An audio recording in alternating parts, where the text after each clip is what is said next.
You know, I thought my next video would be the unboxing and first impressions of the Galaxy Z Fold 7, but instead we're going to be talking about Pixel devices this morning as I wait for my delivery to arrive, because Android Headlines has now officially posted official renders of all of the Pixel devices. So what I did is I threw together an article over here on ShaneCraig.tech to show you these things, that I've also included all of the specifications. So if you do want to see this sort of broken down into a table like that, all of this information, I'll put a link to that article down below. But we're going to focus on these colors first, because it's actually really strange what Google is doing. So guys, this is apparently what we are getting for the base model Pixel 10. And these colors have names. I'll actually close this and read them to you: Obsidian, Indigo, Frost, and Limoncello. And as usual, the base model colors are fairly vibrant. One thing you may notice is that there is no porcelain. There is no white color.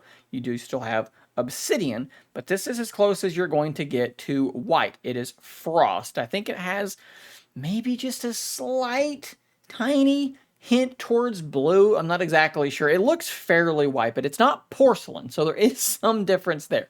I quite like the blue color. Limoncello, not exactly something that I care too much for. If we jump over to the Pixel 10 Pro, like always, Google, we have desaturated these colors. I do not know why Google does not want to give us bright saturated colors on the premium devices. It drives me absolutely crazy, but once again, we are dealing with that situation. We have obsidian, porcelain, moonstone, and jade. So those are your colors there. This jade color is interesting. We're going to look at it again as we go forward. I feel like obsidian and this sort of slate color, what did I say that it even was? Moonstone. It's a little too similar to me. I don't know. I'm just not feeling these colors, guys. Obsidian is fine. The rest of these are not super awe-inspiring. For the XL models, it's the exact same colors, and this is where things for me go really off the rails and get very, very strange. Here is the Pixel 10 Pro Fold. All you're getting is this moonstone kind of desaturated slatey color and the jade sort of greenish color with like a weird hay colored accent around it. That's all you're getting, apparently. There's no obsidian, there's no porcelain, no black, no white. Those are the colors for the 10 Pro Fold. Very strange. I don't really want either of these, but I would say it's probably going to be Moonstone. If I buy one, it's going to be Moonstone by about 1,000,000 miles. It's actually kind of funny because my wife is currently using a pink Pixel 9, and I asked her, hey, do you want to see what the Pixel 10 is going to look like, see the new colors?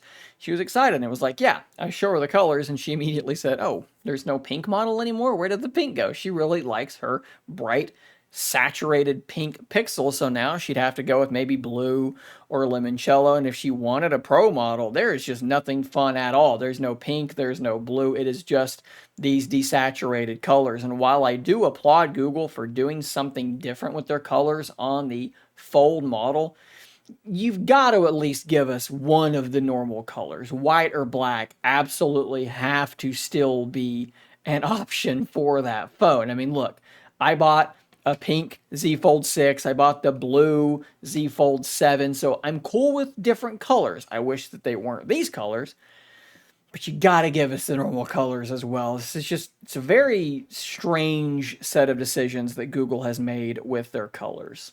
Like I said, though, if you want to see a deeper rundown of all of these specifications, that link will be in the description, but you don't have to wait too long to see these devices for real, because August the 20th is going to be the Pixel 10 announcement day. So we're only about a month away, which is kind of crazy. For me, the things that I think are going to be the most exciting, the things that I want to see most with regard to the hardware, we're going to start with that telephoto camera on the Pixel 10. It is apparently going to be a 3JI sensor, 10.5 megapixels, likely 5x optical zoom. I would anticipate it being very, very similar in performance to the Fold, which I think is going to make it be just okay. It's going to fall short of the much higher resolution of the the Pro model telephoto zooms, but I do definitely want to see just how good that's going to be able to be. We do have a new primary sensor on the Pixel 10 Pro Fold. It's the GN8, the same primary sensor